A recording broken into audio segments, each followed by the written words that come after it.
Doctor Morán, compañeros, muy buen día tenga cada uno de ustedes.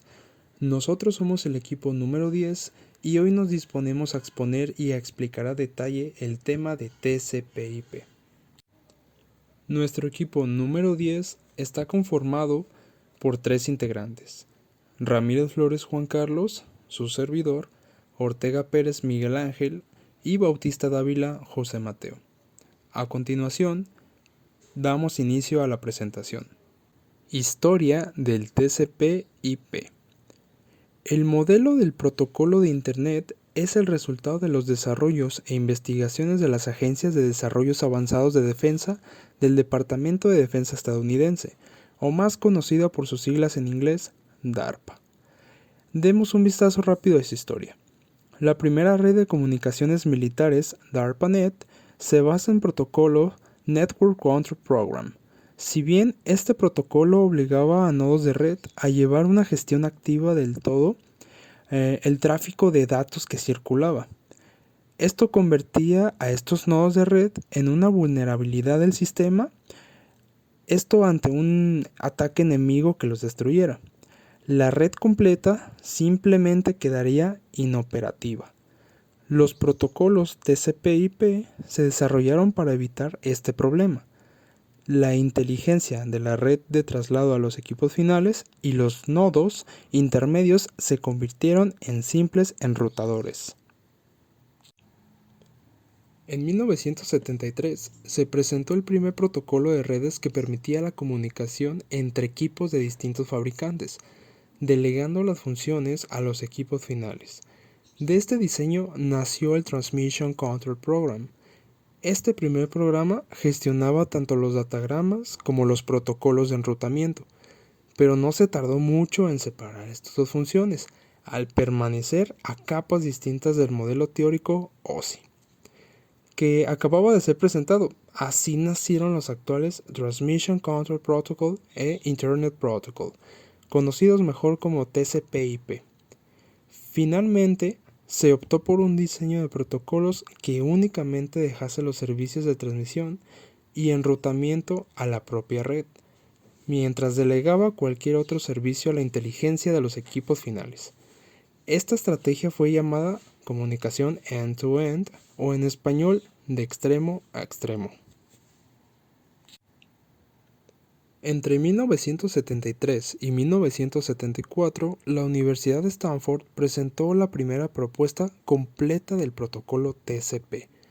En este punto, DARPA contrató a varios equipos para desarrollar un sistema funcional que permitiera comunicar equipos de diferentes fabricantes de las 4 opciones. Resultó ganadora la cuarta, TCP/IP versión 4. Entre 1975 y 1978, gracias a la liberación del protocolo, fue extendiéndose entre las universidades estadounidenses y algunas extranjeras también. Aunque inicialmente se empezaron a conectar aquellas que tenían alguna relación con el Departamento de Defensa de Estados Unidos, no se tardó demasiado en ampliar el círculo de uso.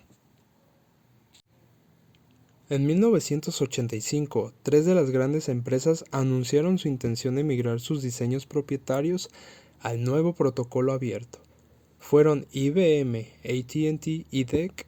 Este respaldo de las grandes empresas del momento fue la clave que decidió el resto de operadores a empezar a diseñar nuevos productos y servicios sobre el nuevo protocolo, relegando otras opciones a un papel secundario. Este movimiento ha tenido repercusiones hasta hoy en día. La familia de protocolos TCP/IP es usada para casi cualquier comunicación, dejando otros protocolos para sectores muy específicos y minoritarios. En 1989, la Universidad de California en Berkeley publicó el código de la pila TCP/IP, que había sido desarrollada para el sistema operativo BSD y Unix. Esta disponibilidad de código, que podía ser utilizado por cualquier empresa pequeña, provocó una explosión de servicio sobre estos protocolos.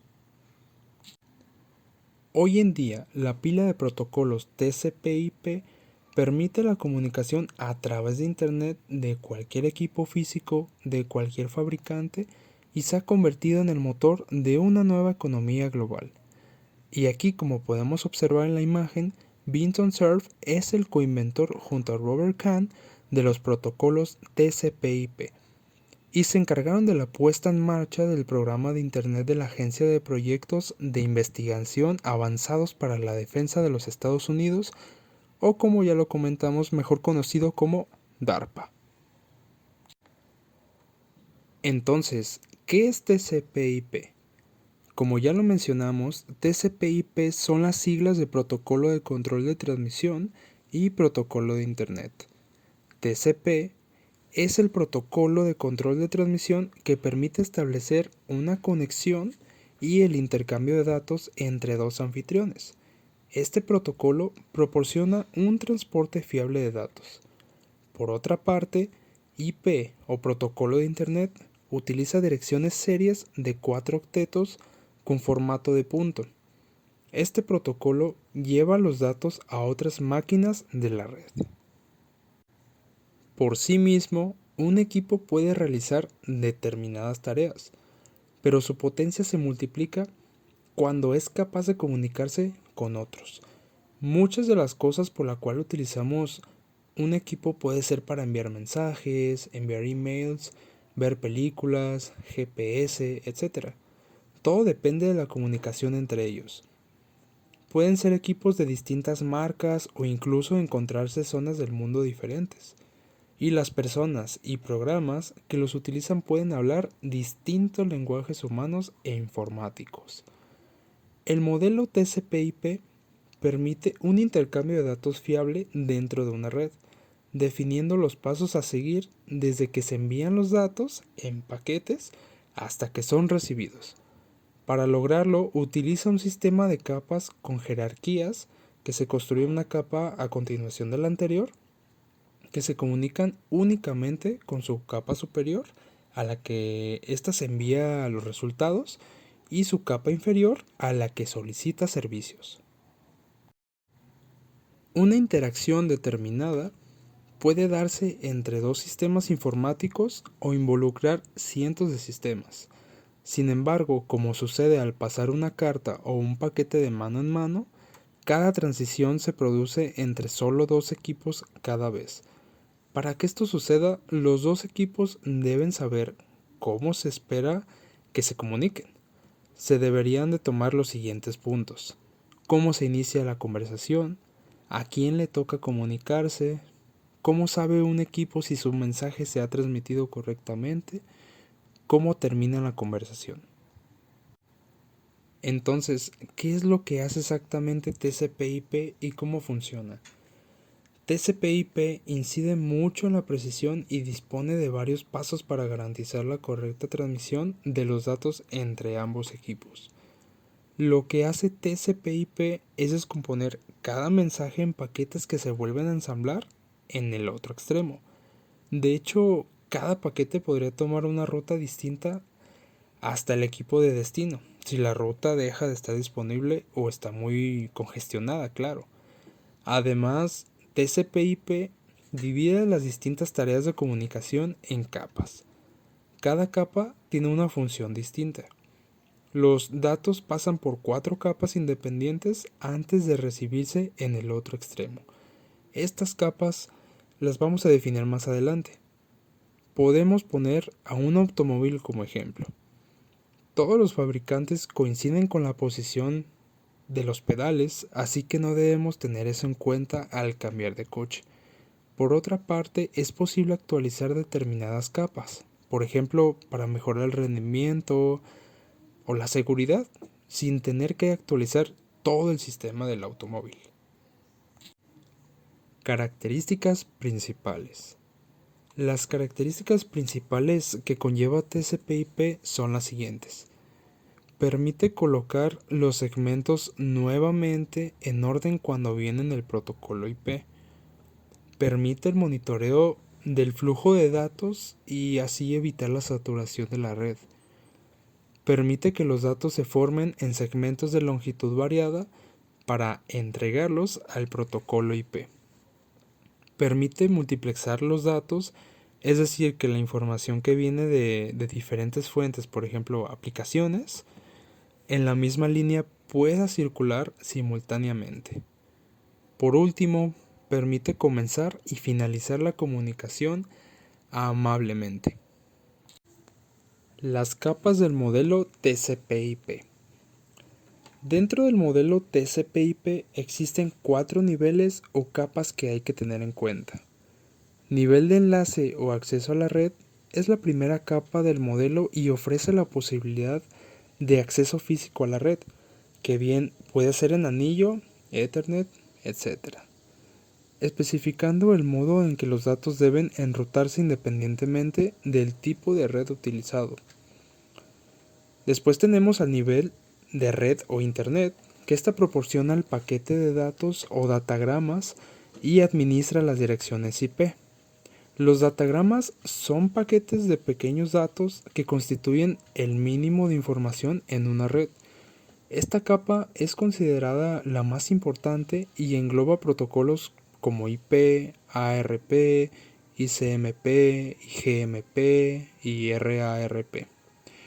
El nivel de transporte, este permite conocer el estado de transmisión, así como los datos de enrutamiento, y utilizan los puertos para asociar un tipo de aplicación con un tipo de dato. Y por último tenemos el nivel de aplicación, que es la parte superior del protocolo TCP/IP y suministra las aplicaciones de red tipo Telnet, FTP o SMTP, que se comunican con las capas anteriores, con protocolos TCP o UDP. Las capas del modelo TCP/IP coinciden con algunas capas del modelo teórico OSI, como lo podemos ver, aunque tienen tareas muchas más diversas. Aplicaciones del protocolo TCP/IP. Hay distintas aplicaciones TCP/IP en tiempo real. Las más comunes son las siguientes: HTTP, Hypertext Transfer Protocol o protocolo de transferencia de hipertexto, que maneja la comunicación entre un servidor web y un navegador web. HTTPS, Secure Hypertext Transfer Protocol o protocolo seguro de transferencia de hipertexto. Esta maneja la comunicación segura entre un servidor web y navegador web. Y por último, FTP, File Transfer Protocol o protocolo de transferencia de archivos, que maneja la transmisión de archivos entre computadoras. El protocolo de transferencia de hipertexto, HTTP, es la aplicación TCP/IP más utilizada, ya que transfiere páginas web desde un servidor a un navegador. Además de las aplicaciones en tiempo real del protocolo TCP/IP, existen otras. A continuación hablaré de cada una de ellas. Las otras aplicaciones que tenemos de TCP/IP son las siguientes. El protocolo de configuración dinámica de host, DHCP, es la aplicación encargada de solicitar y ofrecer direcciones IP. Un cliente DHCP solicita automáticamente una dirección IP de un servidor DHCP cuando se detecta una red. Un servidor DHCP se ejecuta en un enrutador y proporciona direcciones IP a los clientes DHCP. Sistema de nombres de dominio DNS. Esta aplicación te permite navegar hasta un sitio web proporcionando el nombre de dominio en lugar de las direcciones IP del sitio. DNS asigna nombres de dominio a direcciones IP. Un host de red necesita la dirección IP, no el dominio o el nombre del host, del servidor web para generar un paquete. Protocolo de transferencia de correo simple, SMTP. Esta aplicación está configurada para enviar correos electrónicos. Protocolo de administración de red simple, SNMP. Esto significa Simple Network Management Protocol, que administra los dispositivos de red. Se utiliza principalmente para monitorear dispositivos de red en busca de condiciones que puedan requerir la atención del usuario. Protocolo de tiempo de red simple, SNTP. Eso significa Simple Network Time Protocol. Este es un servicio que proporciona la hora del día para los dispositivos de la red. La precisión típica está en el rango de cientos de milisegundos, por eso es muy precisa. Comunicación de texto serial bidireccional Telnet. Telnet es una aplicación que permite la comunicación de texto bidireccional a través de una aplicación de terminal como Hyperterm o Teraterm. Y por último, el protocolo de transferencia de archivos trivial TFTP. Esta aplicación se utiliza para transferir archivos en una red local. Se puede utilizar para actualizar el firmware en un dispositivo integrado como un cargador de boot, recordando que TFTP es una versión simplificada de FTP. TFTP no tiene disposiciones de seguridad, por lo que solo se utiliza en redes sociales.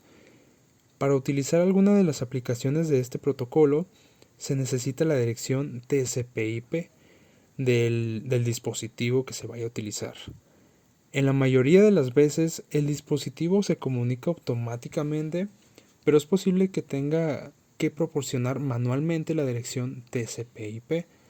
Entonces, en resumen, TCP/IP especifica cómo se intercambian los datos a través de Internet y se utilizan para transmitir datos de protocolos de alto nivel que necesitan toda la información para que ésta llegue. ¿Cómo funcionan las conexiones en un protocolo TCP? Para saber cómo funciona el protocolo TCP es necesario tener en cuenta que se trata de un estándar que se basa en la transmisión bidireccional de la información. Imaginemos que una comunicación por vía telefónica en la que tanto el emisor como el receptor establecen una comunicación entre sí, pues esto sería similar al funcionamiento del TCP. En este caso, la comunicación se realizaría en base de paquetes o segmentos que funcionarían como las unidades básicas de transmisión. Tanto las conexiones entre terminales como la transmisión entre los datos es llevada a cabo por un software TCP, el cual se ejecuta dentro de un conjunto de protocolos de red del sistema operativo. Para establecer las conexiones es necesario que se reconozcan dos puntos de acceso y destino, cliente y servidor. Sin embargo, no importa qué parte hace el cliente y cuál hace el servidor. Lo único que se necesita es el software TCP para establecer la conexión, es que cada una de las partes cuente con una dirección IP y un puerto asignado. Buenas tengan, yo soy Miguel Ángel Ortega Pérez y les presentaré el tema referente a las capas del modelo TCP/IP. Como dato curioso, el protocolo TCP/IP se asemeja al OSI, ya que este fue creado antes, por lo que los niveles del protocolo TCP/IP son similares con los 7 establecidos en OSI. Los datos que son enviados a la red recorren la pila del protocolo TCP/IP, desde la capa más alta, la de aplicación, hasta la más baja, la de acceso a red. Cuando son recibidos, recorren la pila de protocolo en el sentido contrario. Durante estos recorridos, cada capa añade o sustrae cierta información de control a los datos para garantizar su correcta transmisión. Ya se habían mencionado antes, pero es necesario repasarlos y verlos con más detenimiento.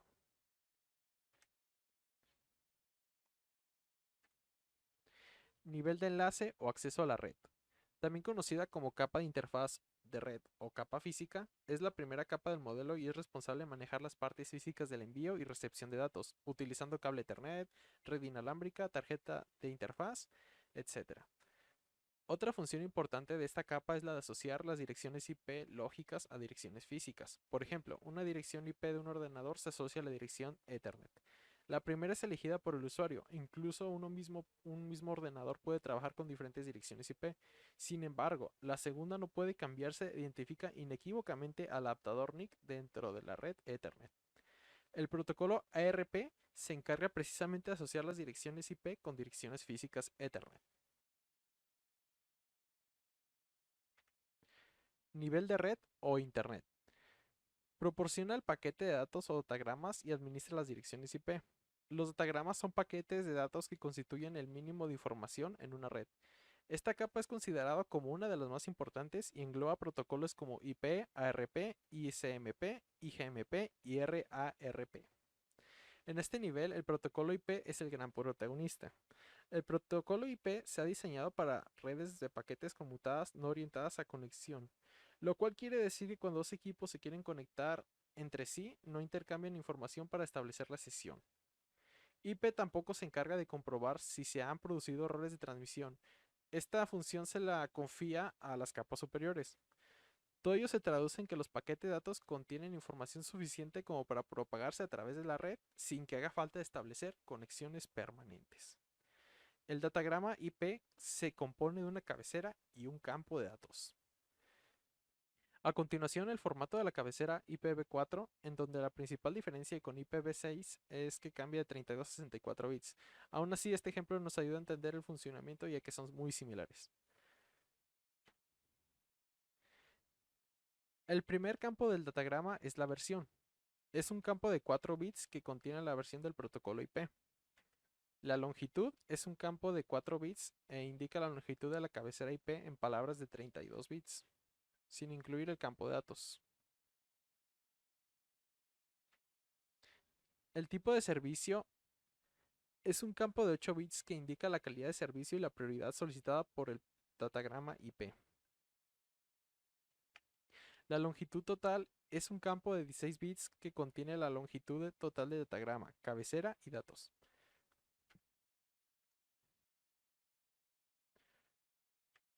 La identificación es un campo de 16 bits. Es un valor único asignado al datagrama por el emisor que permite identificar a qué datagrama pertenecen los fragmentos del datagrama original, ya que el protocolo IP fragmenta información para enviarla en pequeños espacios.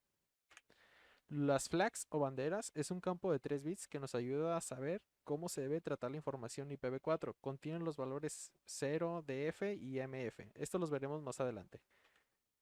El offset de fragmentación es un campo de 13 bits e indica el desplazamiento medido en unidades de 8 bytes, o 64 bits. Se utiliza para facilitar el reensamblaje del datagrama completo.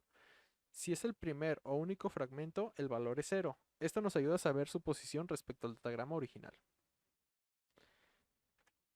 TTL, Time to Live. Campo de 8 bits que indica el tiempo en segundos que un datagrama puede permanecer en la red. Se utiliza para prevenir que los datagramas no estén viajando de un lado a otro. El valor puede ir desde 0 a 255, pero generalmente se inicializa en 64. Cada router que procesa el datagrama resta un valor. Si el valor llega a 0, el paquete es descartado. Protocolo. Es un campo de 8 bits que indica el protocolo encapsulado de alto nivel, al que IP debe entregar el datagrama. Aquí entra otro protocolo importante conocido como IMSP. Se verá con más detalle más adelante. Checksum. Campo de 16 bits que controla la información contenida en la cabecera. Si el checksum de la cabecera no concuerda, se descarta el datagrama. Este se utiliza para descartar errores. Se suman todos los 1 de la cabecera, se aplica el complemento a 1 y se carga checksum. Si no concuerdan, este se descarta. Dirección IP origen. Es un campo de 32 bits y es la dirección IP del host que envía el datagrama. Y la dirección IP destino es la dirección IP del host destino del datagrama, ambos de 32 bits. Opciones IP. Tenemos hasta 40 bytes adicionales para opciones. Es un campo opcional de longitud variable. Puede ser usado para nodos intermedios y que graben su dirección en esta parte, así determinando un encaminamiento. Relleno. Si se utiliza esta opción, el datagrama es relleno con octetos todos a 0, hasta el siguiente límite de 32 bits. Los datos son los contenidos en el datagrama.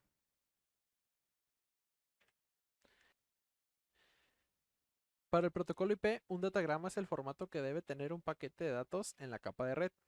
Cada fragmento de un datagrama debe tener una cabecera que será una copia de la cabecera del datagrama original.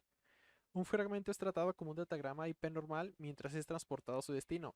Sin embargo, si uno de los fragmentos se pierde, se da por perdido el datagrama completo, al ser descartado el resto de los fragmentos por el host destino. Es decir, si se pierde un fragmento, se debe retransmitir el datagrama completo. La retransmisión no es tarea del protocolo IP, sino de los protocolos de nivel superior. Ahora se verá más a detalle el tipo de servicio.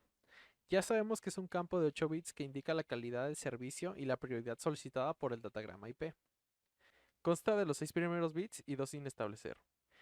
Este campo se divide en los siguientes campos. Preferencia, es de 3 bits e indica la naturaleza y prioridad del datagrama. Si estos son 1, 1, 1, el datagrama es de máxima prioridad.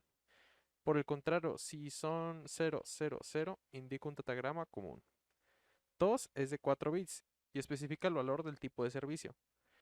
Por ejemplo, puedes solicitar minimizar la demora, maximizar la tasa de transferencia, maximizar la fiabilidad, minimizar el coste o simplemente tener el servicio normal. Por último se tiene el bit de comprobación, representado con las letras MBZ. Flag o bandera. Campo de 3 bits que nos ayuda a saber cómo se debe tratar la información IPv4. Contiene los valores 0, DF y MF. Donde 0 es reservado y no se utiliza. DF es Don't Fragment. Esto quiere decir que si es 0, indica que se permite la fragmentación. Si es 1, indica que no se permite. Si está en 1 y necesita ser fragmentado para enviarlo a otro router o algún otro lado, este dato se eliminará o se descartará. MF, More Fragment. Si es 0, indica que es el último fragmento del datagrama. Si es 1, indica que hay más fragmentos. La figura representa la estructura de un datagrama, muestra las 6 primeras palabras de la cabecera y el punto desde el que comienzan a transmitir los datos. Los 5 o 6 primeras palabras de 32 bits contienen la información necesaria para que el datagrama se propague por la red, y a continuación se adjuntan los datos. La lógica de funcionamiento del protocolo IP es simple. Para cada datagrama consulta la dirección origen, es decir, la palabra 4, y la compara con la dirección destino, la palabra 5. Si resulta que origen y destino corresponden con equipos de la misma red, el datagrama se enviará directamente de un equipo a otro. Si por el contrario los equipos pertenecen a redes distintas, se hace necesaria la intervención de una puerta de enlace o gateway, que facilite el envío a las redes diferentes. El paso de datos de una red a otra red a través de una puerta de enlace es conocido como salto o hop. Un datagrama puede realizar varios saltos a través de diversas redes hasta alcanzar su destino. El camino que siguen los datos enviados por un equipo a otro no tiene por qué ser siempre el mismo. La búsqueda del camino más adecuado a cada momento se denomina enrutamiento. De hecho, a las puertas de enlace se les denomina enrutadores, routers. Protocolo ICMP. En la misma capa de red que opera el protocolo IP, tenemos también el protocolo ISMP, el cual es muy importante. Su utilidad no está en el transporte de datos de los usuarios, sino en controlar si un paquete no puede alcanzar su destino, si su vida ha expirado, si el encabezamiento lleva un valor no permitido o si es un paquete de eco o respuesta. Se usa para manejar mensajes de error y de control necesarios para sistemas de la red, informando con ellos a la fuente original para que evite o corrija el problema detectado. Los mensajes ISMP requieren 2 niveles de encapsulación. ISMP es transmitido dentro de datagramas IP. Los mensajes ISMP se transmiten como datagramas IP normales, con el campo de cabecera protocolo. Comienzan con un campo de 8 bits que define el tipo del mensaje o error que se trata de manera general. A continuación viene un código de 8 bits que a veces ofrece una descripción del error concreto que se ha producido. Y después un campo de suma de control de 16 bits que incluye una suma de verificación de errores de transmisión. Este hace lo mismo que el checksum del IP. Tras estos campos viene el cuerpo del mensaje, determinado por el contenido del campo tipo. Contiene además los 8 primeros bits del datagrama que ocasionó el error. Los principales tipos de mensaje ISMP son los siguientes.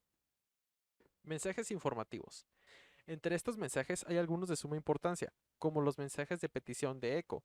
Eco quiere decir que cuando el host de destino recibe el mensaje, lo devuelve inmediatamente al host origen. Las peticiones y respuestas de eco se usan en redes para comprobar si existe una comunicación entre dos hosts, esto a nivel de capa de red, por lo que nos puede servir para identificar fallos en este nivel, ya que verifican si la capa de física, si el enlace de datos y las redes se encuentran en buen estado o en una buena configuración. También nos encontramos con los mensajes de error, esto los veremos en la diapositiva siguiente.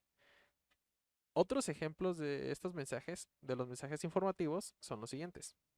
Control de flujo. Si los datagramas llegan muy deprisa al host de destino y éste se encuentra con dificultad para procesarlos, el host destino envía al host origen un mensaje ISMP, solicitando que de forma temporal detenga su emisión. Órale. Esto para evitar el tráfico al control de flujo.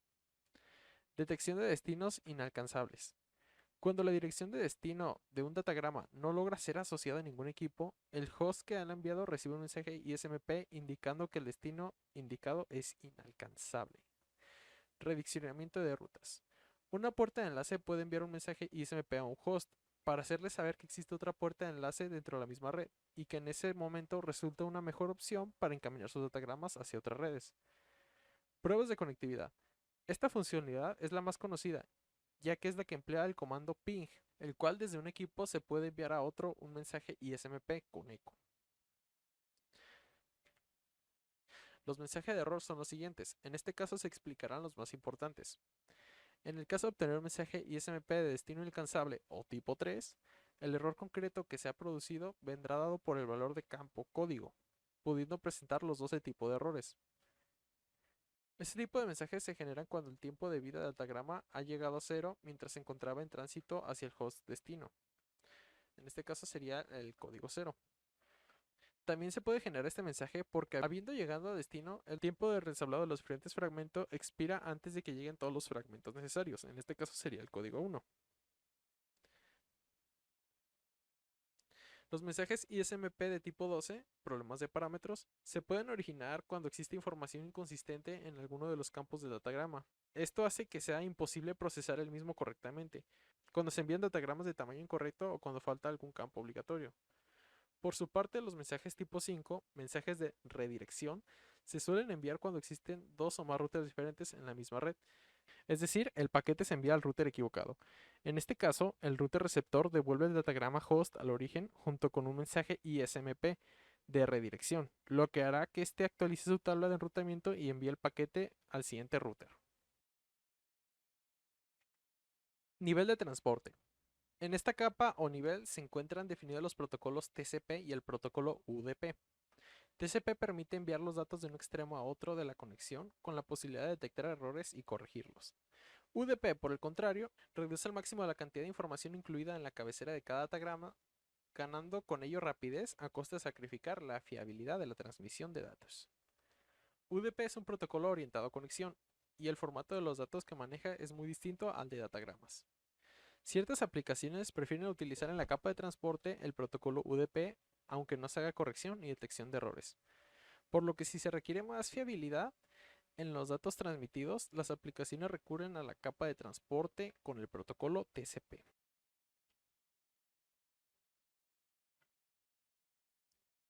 Como ya se sabe, el protocolo TCP necesita que se establezca una conexión entre los equipos situados en ambos extremos de esta. Antes de iniciar la transferencia de datos, TCP efectúa una negociación entre los dos equipos, basada en el intercambio de 3 segmentos de datos. El intercambio de 3 segmentos se le conoce como negociación a 3 vías. Una conexión al protocolo TCP/IP se establece en base a la siguiente secuencia de 3 vías de un host A y un host B. El host A envía al host B un segmento de sincronización, también conocido como SYN, que contiene un identificador numérico. Al recibir esta información, el host B tiene constancia de la intención de iniciar una comunicación por parte del host A. Además, gracias al identificador numérico recibido, conoce el punto exacto en el que el host A señala el inicio de su transmisión de datos. En segundo lugar, el host B responde al host A con un segmento de confirmación, también conocido como ACK, y lo acompaña del identificador que ampliará la conexión. La negociación finaliza con éxito cuando el host A recibe esta información y responde con otra. Esta información que es respondida va acompañada de los primeros datos. Los identificadores numéricos de secuencia son fundamentales para que TCP pueda terminar dentro del flujo continuo de bytes el segmento correspondiente a la comunicación entre los equipos A y B. La capa de transporte es responsable de hacer llegar los datos a las aplicaciones que lo requieren en las cápsulas superiores. Para ello se asocia cada aplicación a un número de 16 bits al que se denomina número de puerto. Tanto TCP como UDP hacen que la primera palabra de sus cabeceras contenga el puerto origen y destino de los datos que se transmiten. Esta operación se conoce como multiplexación. Nivel de aplicación.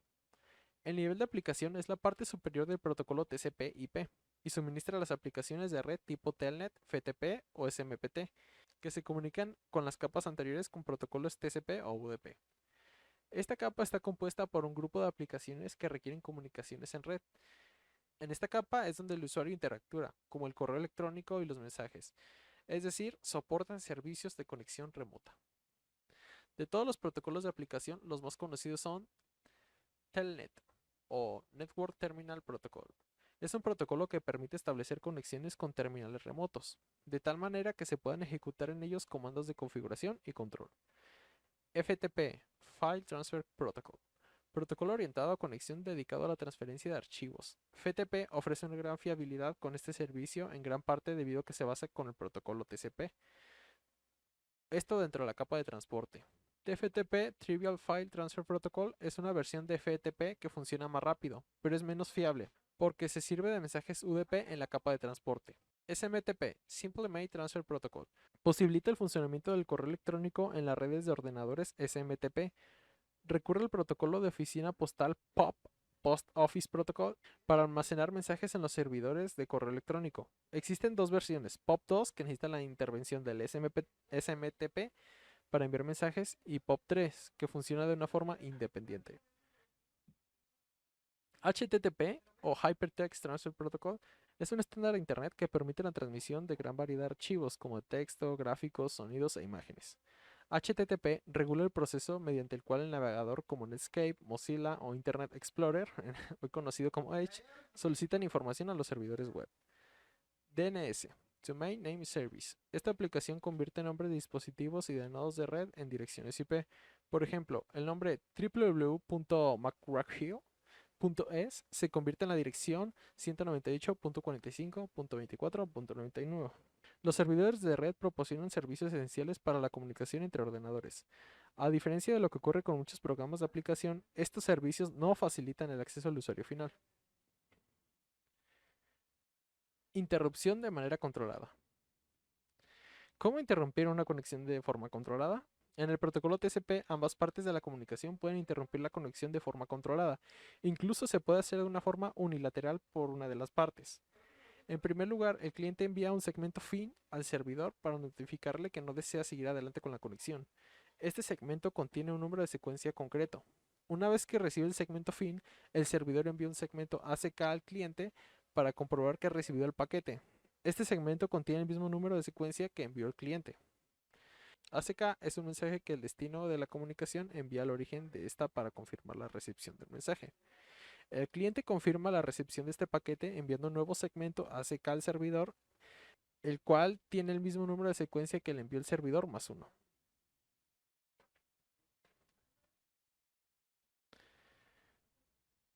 Ventajas del modelo TCP/IP. La principal ventaja que ha convertido al protocolo TCP/IP en un método estandarizado para la transmisión de datos en red es que se trata de un protocolo que requiere el establecimiento de un canal seguro por ambas partes y que garantiza el acuso de recibe de la información enviada. Por tanto, se trata de un método fiable, seguro y que asegura un flujo ordenado de los datos y esa prueba de errores. TCP/IP ofrece ventajas significativas respecto a otros protocolos de red. Por ejemplo, el protocolo TCP/IP es capaz de trabajar sobre una extensa gama de hardware y soporta muchos sistemas operativos, ya que es multiplataforma. Esto debido a que el uso de TCP/IP se ha estandarizado y es posible utilizarlo como protocolo de comunicación entre redes privadas, intranet y extranet, facilitando una red más homogénea. TCP/IP es adecuado tanto para grandes y medianas redes como para redes empresariales o domésticas. Es compatible con herramientas de monitorización y análisis de redes. Al ser protocolos muy genéricos, son compatibles con todo tipo de aplicaciones y sistemas operativos. Sus cabeceras se integran perfectamente con otros protocolos, incluso IPv6 ofrece una amplia compatibilidad sin necesidad de hacer grandes modificaciones en otros protocolos. TCP/IP es compatible con el modelo OSI en sus funciones y no tiene tantas actividades redundantes al unir las tres capas de aplicación en una sola. TCP/IP es ideal para grandes redes donde existen muchos saltos de enrutamiento. Ahora veremos las desventajas del modelo TCP/IP. El modelo TCP/IP no distingue bien entre interfaces, protocolos y servicios, lo cual afecta al desarrollo de nuevas tecnologías basadas en TCP/IP. En redes con bajo volumen de tráfico puede llegar a ser lento, ya que en redes de volumen, ya que en redes con mayor volumen de tráfico necesita una gran cantidad de enrutamiento, lo cual lo hace mucho más rápido. En el protocolo TCP/IP no queda definida la capa de hardware de la red, así como de los protocolos por tener menos capas que OSI. Al tener menos capas es más complejo de configurar y mantener. Cuando se utilizan en servidores de ficheros o servidores de impresión, no ofrece un gran rendimiento. TCP/IP consigue comprender las características principales de la pila de protocolos de Internet TCP/IP para ser capaz de configurar y utilizar configuraciones de red básica. Se trata de un protocolo que puede funcionar de forma demasiado lenta en algunos tipos de redes, sobre todo a causa de la necesidad de confirmar que los segmentos han sido recibidos en tiempo y forma. Por ejemplo, en el caso de las redes inalámbricas se tiende a perder información a causa de las interferencias producidas por el canal de radio. Esta información se tiene que recuperar para poder entregar el mensaje, lo que puede causar un gran retraso en la comunicación. Buen día, soy José Mateo Bautista Dávila y les voy a presentar a continuación el tema de puertos TCP. Los puertos TCP permiten distinguir distintas aplicaciones dentro de una misma máquina. A través del número de puertos se identifican las aplicaciones emisoras y receptoras. Esto resulta fundamental junto a la IP para que se pueda establecer la comunicación entre cliente y servidor. Cada lado de la conexión tiene asignado un determinado número de puerto. Existen miles de puertos, codificados en 16 bits, es decir, 2 a la 16 nos da un resultado de 65.536 posibilidades. Sin embargo, en total existen 65.535 puertos, uno menos. Se pueden distinguir entre puertos bien conocidos, puertos registrados o puertos dinámicos. Los puertos bien conocidos van del número 0 al 1023. Estos números se reservan para servicios y aplicaciones. Se utilizan comúnmente como se utilizan comúnmente para aplicaciones como HTTP, protocolo de acceso a mensajes de Internet o protocolo simple de transferencia de correo y Telnet. Al definir estos puertos bien conocidos para las aplicaciones de los servidores, las aplicaciones clientes se pueden programar para solicitar una conexión a ese puerto en particular y el servicio relacionado. Algunos ejemplos son el puerto 21, que por norma general se usa para las conexiones o servidores FTP en su canal de control, siempre que no hayamos cambiado el puerto de escucha de nuestro servidor FTP o FTP-ES. El puerto 23, Telnet, sirve para establecer conexión remotamente con otro equipo por la línea de comandos y controlarlo. Es un protocolo no seguro ya que la autenticación y todo el tráfico de datos se envía sin cifrar. Por último, el puerto 25 es usado por el protocolo SMTP para el envío de correos electrónicos. También en el mismo protocolo se puede usar los puertos 26 y 2525. A continuación tenemos los puertos registrados que van de los números 1024 al 49151.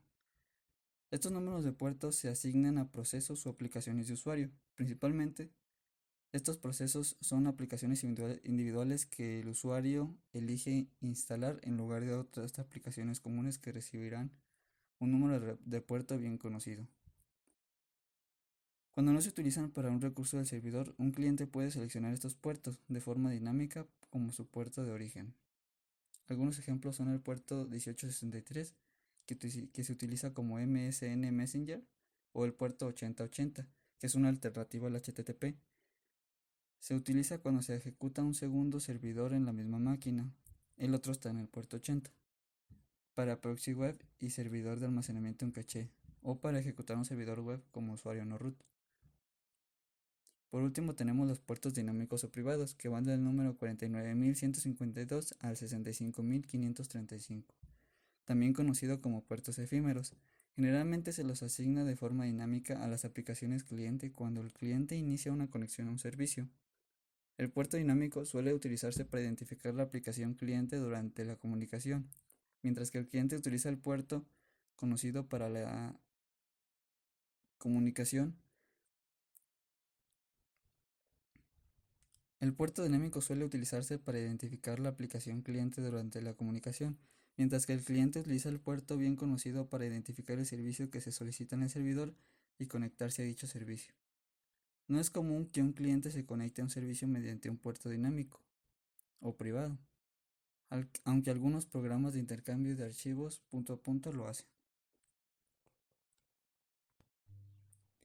A continuación veremos la diferencia entre conexión TCP y UDP. Estos son dos de los más usados para las comunicaciones en red. Sin embargo, existen importantes diferencias entre el protocolo TCP y UDP. La definición del protocolo UDP podría ser aquel que hace posible que las aplicaciones puedan comunicarse en las capas inferiores del protocolo TCP/IP. Por ejemplo, es empleado en los servidores DNS. Una de las diferencias entre ambos es que el protocolo UDP permite el envío de datagramas sin necesidad de establecer una conexión previa entre las partes, al contrario que en el protocolo TCP. Por otro lado, el UDP es un protocolo que no ofrece un control de flujo, al contrario que en el TCP. No controla que la comunicación se establezca en tiempo y forma. Si un equipo es más rápido que otro, es probable que el equipo más lento colapse, y a causa de ello se pierda información. El protocolo UDP tampoco ofrece un sistema de control de congestión. Si la red está saturada, se perderán paquetes y no se reorganizarán para enviarse de forma ordenada como sí ocurre en el TCP. A continuación, utilizaremos la capa de transporte para realizar este ejemplo. La capa de transporte asegura una conexión extremo-extremo y la fiabilidad de los datos. A continuación tenemos varias consolas para empezar a probar una conexión TCP. Lo primero que necesitamos es una parte que actúa como servidor que está siempre escuchando conexiones nuevas que vamos a hacer en la parte de aquí arriba. Vendría siendo este de acá. En esta ventana lo que tenemos es todas las conexiones que se van estableciendo en el puerto 3000, que es con lo que vamos a trabajar. Se puede levantar un servidor con el comando netcut de Linux, que es netcat-l, y el puerto con el que vamos a estar escuchando 3000. Y ya vemos cómo nos aparece aquí. Esto no es una conexión propiamente, pero es un puerto que está siendo escuchado, en el mismo puerto que nosotros. Ahora en la parte del cliente, que es la de abajo, debería conectarse a la IP en la que estamos escuchando, y al mismo puerto en el que estamos escuchando. En la IP sería la IP local, que es la 127.0.0.1, y el puerto sería el mismo, el 3000. Se establece la conexión y la vemos reflejada aquí. A lo que hemos visto es que aparecen dos conexiones, pero en realidad es la misma, pero está contemplada desde los dos puntos de vista. Desde el punto de vista del servidor sería este de aquí, que el origen soy yo y mi destino es el puerto remoto. Y desde el punto de vista del cliente la conexión sería esta. Mi origen es el puerto aleatorio y mi destino sería el puerto del servidor a la que se me ha conectado. Como se dijo antes, como esto está orientado a conexión y mantiene el orden, aquí ponemos un mensaje. Hola, ¿cómo estás? Este mensaje se envía a la parte de arriba, que es el servidor, y el servidor podrá decir, sí, estoy bien, gracias. Como se dijo antes, como esto está orientado a conexión y mantiene el orden, aquí podemos poner un mensaje del cliente al servidor y el servidor lo recibe. Y viceversa. Podemos responder desde el servidor, estoy bien, gracias, más mensajes, y esto va a ser reflejado en la pantalla del cliente. Los mensajes siempre van a ir en el mismo orden, así que cualquier cosa que llegue en el de arriba va a llegar al de abajo. Aquí en cualquier momento podemos cerrar la conexión en un sitio y se cerrará automáticamente en el otro, ya que por debajo le está mandando un mensaje de reset para que cierre la conexión. Como se ve aquí se está cerrando desde el cliente y acá se ve cómo se cierra igual en el servidor. Y esto se hace así por si queda algún paquete pendiente de transmitir. Esto se queda así unos minutos hasta que de repente desaparece y ya podría volverse a utilizar el puerto que usamos. Ahora compararemos el modelo TCP/IP y el modelo OSI, pero primero echémosle un rápido vistazo al modelo OSI. Por sus siglas, este significa el modelo de interconexión de sistemas abiertos, más conocido como ya anteriormente dicho modelo OSI. Un modelo de referencia para los protocolos de la red, no es una arquitectura de red, cabe aclarar. Creado en el año de 1980 por la Organización Internacional de Normalización. Se ha publicado desde 1983 por la Unión Internacional de Telecomunicaciones UIT y desde 1984 la Organización Internacional de Normalización ISO también la publicó con estándar. Su desarrollo comenzó en 1977. Es un estándar que tiene por objetivo conseguir interconectar sistemas de procedencia distinta para que estos pudieran intercambiar información sin ningún tipo de impedimentos, debido a los protocolos con los que estos operaban de forma propia según su fabricante. El modelo OSI está conformado por 7 capas o niveles de abstracción. Cada uno de estos niveles tendrá sus propias funciones para que en conjunto sean capaces de poder alcanzar su objetivo final. Precisamente, esta separación de niveles hace posible la intercomunicación de protocolos distintos al concentrar funciones específicas en cada nivel de operación. El modelo OSI no es una definición de una topología ni un modelo de red en sí mismo. Tampoco especifica ni define los protocolos que se utilizan en la comunicación, ya que estos están implementados de forma independiente en este modelo. Lo que realmente hace OSI es definir la funcionalidad de ellos para conseguir un estándar. Ahora bien, basándonos en la siguiente imagen, la capa de aplicación del modelo TCP/IP es similar a las capas 5, 6 y 7, combinadas del modelo OSI. El modelo TCP/IP no tiene una capa de sesión. La capa de transporte de TCP/IP abarca las responsabilidades de la capa de transporte OSI y algunas de las responsabilidades de la capa de sesión OSI. La capa de acceso a la red de modelo TCP/IP abarca el enlace de datos y las capas físicas del modelo OSI. Considerando los significados de los dos modelos de referencia, el modelo OSI es solo un modelo conceptual. Se utiliza principalmente para describir, discutir y comprender funciones de red individuales. Sin embargo, TCP/IP está diseñado en primer lugar para resolver un conjunto específico de problemas, no para funcionar como una descripción de generación para todas las comunicaciones de red como el modelo OSI. El modelo OSI es genérico, independiente de protocolo, pero la mayoría de los protocolos y sistemas se adhieren a él, mientras que el modelo TCP/IP se basa en protocolos estándar que Internet ha desarrollado. El modelo OSI es genérico, independiente del protocolo, pero la mayoría de los protocolos y sistemas se adhieren a él, mientras que el modelo TCP/IP se basa en protocolos estándar que Internet ha desarrollado. Otra cosa que debe de tenerse en cuenta en el modelo OSI es que no todas las capas se utilizan en aplicaciones más simples.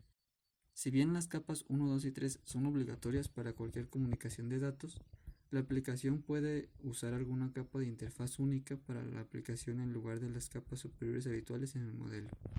Y esto ha sido todo de nuestra parte, hemos llegado al final. De parte de mis compañeros de equipo, esperamos que les haya gustado, que les haya despejado dudas, despertado nuevos intereses. Un saludo a compañeros y profesor. Buen día.